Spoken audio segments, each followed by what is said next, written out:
a disciplina Política e Gestão Educacional, e nós vamos falar justamente dessa parte, né, sobre as políticas educacionais, falando das políticas de organização até as propostas de democratização. Essa é a nossa segunda parte em relação ao nosso conteúdo. Bem, as palavras introdutórias relacionadas a esse conceito das políticas democratizadoras, né, dessa política de educação, a gente fala até o Império, onde o ensino era nacional, né, e não rompeu nenhuma lei, falando dessa abrangência nacional em relação ao processo educacional, onde havia aprovações de leis educacionais de abrangências nacionais, e isso tem início desde 1824, com o sancionamento da nossa primeira Constituição. Mas o que é legislação educacional? Quando a gente fala dessa teoria de legislação dentro do nosso país, o que é essa legislação educacional? Vamos entender. A palavra legislação, ela deriva da língua latina, falando sobre legislatio, que quer dizer literalmente ato de legislar, ato de estar estabelecendo uma lei, isto é, direito de fazer, direito de precetuar ou decretar leis. Também deriva do latim a palavra educação. Vamos entender, né?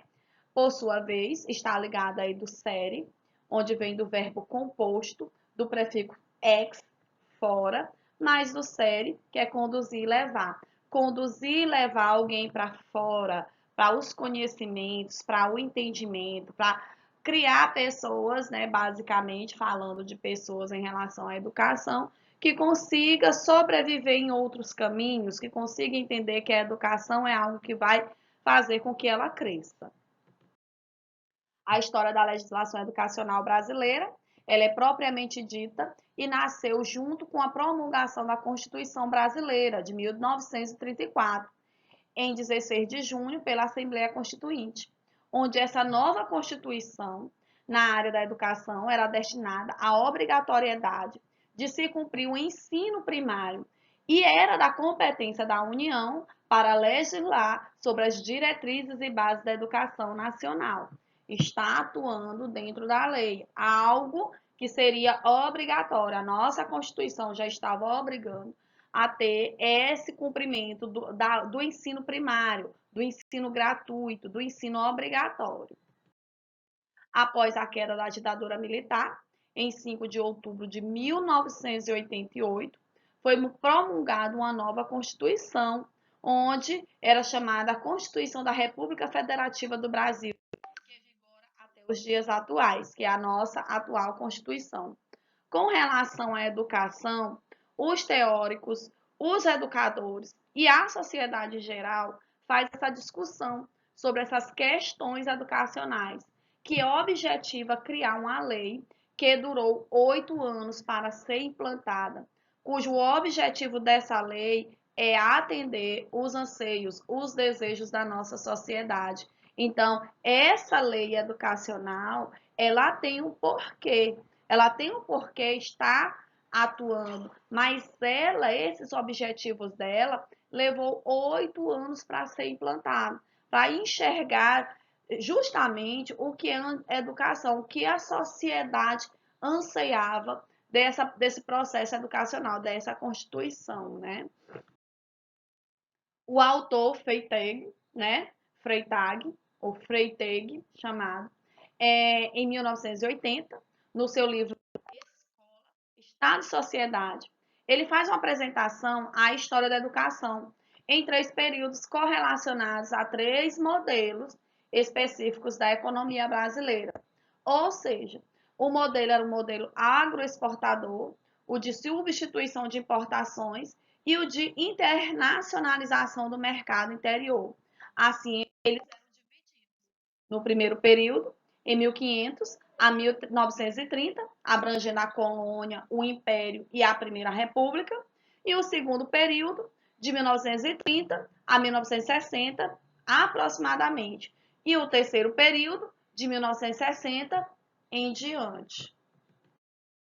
O modelo agroexportador, correlacionado ao modelo do primeiro período, implementando na colônia, teve como a função oferecer lucro à metrópole, sendo atingido por meio da produção de produtos primários, como o açúcar, o ouro, o café e a borracha, produtos que geravam lucratividade para o país.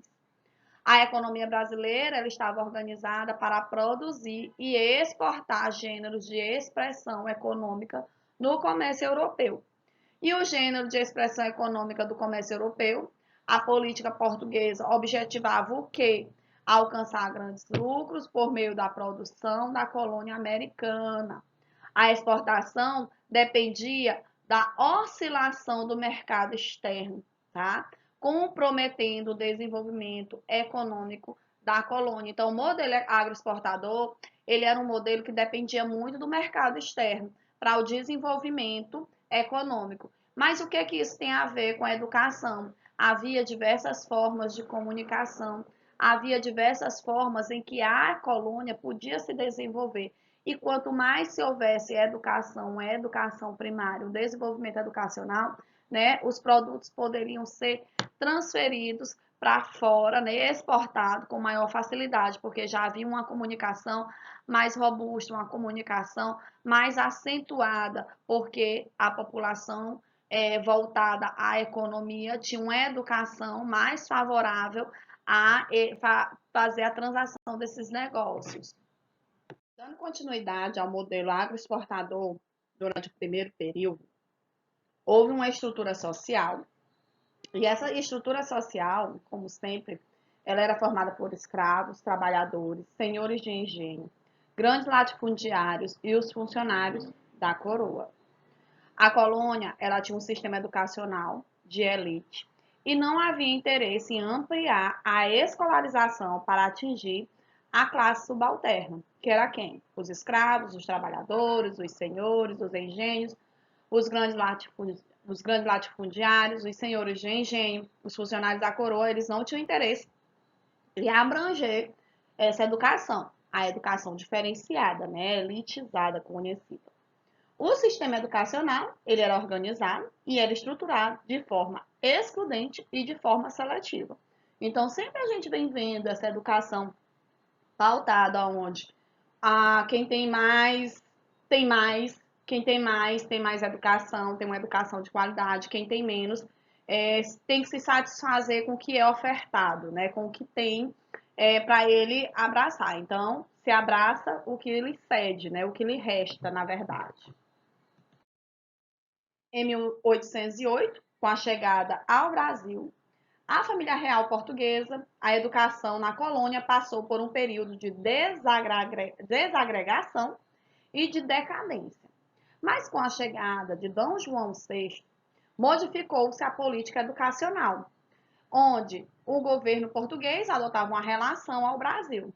Foram inauguradas diversas instituições educativas e culturais e surgiram os primeiros cursos superiores voltados ao direito, à medicina, à engenharia, mas não universidades, tá? Foram criados somente esses cursos separadamente, mas não existia ainda as universidades. Diante da nova realidade, surgiu a necessidade da formação de novos quadros técnicos e administrativos para atender à demanda do serviço, criado e introduzidas por Dom João VI. Fundaram-se o quê? As escolas técnicas e academias para atender à demanda, pois com a abertura dos portos intensificou-se o contato com outros países e outras culturas. Então, necessitava de pessoas com habilidades técnicas, com habilidades acadêmicas, com teorias e práticas afinadas. O curso eram rudimentares e a sua organização focava somente na profissionalização, queria a formação rápida para que houvesse essa comunicação com os povos dos outros países, para que houvesse essa estruturação e esse conhecimento de outras culturas. A Assembleia Constituinte, em 1822, discutiu essa importância da educação popular. Em 1827, foi determinada em lei a criação das escolas primárias em todas as cidades e vilas mais populosas. Em 1834, houve a responsabilidade da educação primária e foi passada para as províncias. Um dos fatos mais marcantes ocorridos no setor educacional durante o período de 1834 e 1889 foi a criação do Colégio Pedro II, pois tinha o papel de servir como padrão de ensino educacional. Então, ele era um colégio que era referência para o ensino educacional. Em 1890, foi criado o Ministério da Educação, os Correios e Telégrafos, tendo em curta duração, sendo passados os assuntos educacionais ao Ministério da Justiça. Um ministério que não tinha, né, interesses voltados à educação, ele tinha interesses voltados à sua especificidade, que era a justiça, né, os conceitos judiciais. Então, esse Ministério da Educação, junto com os Correios e Telégrafos, passou a ser incumbido, né, passou a ser monitorado, elencado pelo Ministério da Justiça. Na era Vargas, se adotou medidas para diminuir os prejuízos dos cafeicultores em decorrência da crise. O país foi assumindo, desta forma, uma política de industrialização, por isso a necessidade da profissionalização rápida, e, consequentemente, esta evidenciou a reestruturação do seio da sociedade, onde era a sociedade política da sociedade civil, né? Reivindicou essa reestruturação e houve uma transformação da sociedade política e da sociedade civil. Teve início um período em que se desenhou uma certa democratização do ensino, em virtude de alguns fatores, entre eles o discurso em torno da escola ativa, ou seja, começou-se a se interessar por essa política de profissionalização, né, dos conceitos de profissionalização. Dentro dessa conceituação, dessa cultura educacional, nós tivemos a cultura também do bacharelismo, onde essa cultura do bacharelismo significava a mania das classes médias em sonhar com o título de doutor. Tudo para eles que o doutor tinha mais espaço, né? Tinha mais espaço dentro da elite, como meio de enriquecimento, né? Como meio de ascensão. Em 1916, existia 16 faculdades de direito, com a produção exagerada de bacharéis, onde o país era ligado à agricultura, confirmando assim o distanciamento entre a escola e o trabalho, né? Então, se confirmou esse processo onde o país era mais voltado à cultura da agricultura, onde o país era mais voltado à agricultura. Então, muitos sonhavam, mas era uma realidade muito distante, né? Havia esse distanciamento de eu estar trabalhando e conseguir um dia estudar. A criação do Ministério da Educação e da Saúde, em 1930, foi a medida educacional mais importante, pois tinha um papel fundamental, que era o quê? Orientar e coordenar, como órgão central, as reformas educacionais que seriam incluídas na Constituição de 1934. A Constituição de 1937, ela fez uma observação. Parte dessa legislação, ela introduziu o ensino profissionalizante e tornou obrigatório para as indústrias e sindicatos a criação de escolas na esfera de sua especialidade, para os filhos dos operários e para os filhos dos associados à indústria. Então, essa Constituição, ela obrigou que as indústrias e os sindicatos criassem escolas, né, para os filhos dos operários e para os filhos dos associados à indústria, escolas específicas, né, com especialidades voltadas à profissionalização dessas crianças, né, para o ensino dessas crianças. A Lei de Diretrizes e Bases da Educação, ela surgiu em 1961, onde a discussão em torno dessa lei contribuiu para conscientizar o poder político sobre os problemas educacionais que existiam na época. A Lei 4.024/61 resultou de 2 projetos de lei e estabeleceu que o ensino no Brasil, de nível primário, poderia ser ministrado pelo setor público e pelo setor privado também, desde que o setor privado obedecesse rigorosamente os aspectos da lei. Extinguiu a obrigatoriedade do ensino gratuito nesses anos escolares. Permitiu ao Estado o subvencionar o estabelecimento, né, de ensino particular, por meio de bolsas de estudos e empréstimo. e a construção, as reformas e a infraestrutura da escola nesse sentido. Lei de Diretrizes e Bases da Educação Nacional passou a ser compreendida como uma medida mais importante assumida pelo Estado em relação às ações educacionais. O nosso querido Paulo Freire, em 1964, educador imprescindível para o Brasil, como um novo método pedagógico de alfabetização e educação de base. Ele criou esse novo método, visava um processo de conscientização e de participação da política por meio da aprendizagem, das técnicas de leitura e da escrita. Exerceu profunda influência na profissionalização da educação, dos profissionais de educação em relação às atitudes, às atividades educacionais. O seu método fundamentava-se na prática pedagógica, não diretiva, que consistia em passar o homem da condição de objeto para a condição de sujeito. Do autoritarismo para a democracia, foi marcada por forças sociais presentes no cenário político de transição democrática brasileira. A Lei de Diretrizes e Bases da Educação, em 1996, é a primeira lei geral da educação que foi promulgada em 1961 e tem ampla repercussão sobre o sistema escolar. O governo ele assume essa definição da política educacional como tarefa de sua competência, descentralizando sua execução para os estados e municípios. O controle do sistema escolar passa a ser exercido por meio de uma política de avaliação para todos os níveis de ensino. Agora nós vamos passar para a parte da legislação educacional, a organização legal e da educação básica. Legislação educacional. A legislação decorre da política educacional. Por sua vez, o projeto político-pedagógico, que é o planejamento da ação educacional no âmbito da escola, relaciona-se com essa legislação e com essa política educacional. A legislação ela é um instrumento privilegiado para que se compreenda os ditames da política educacional.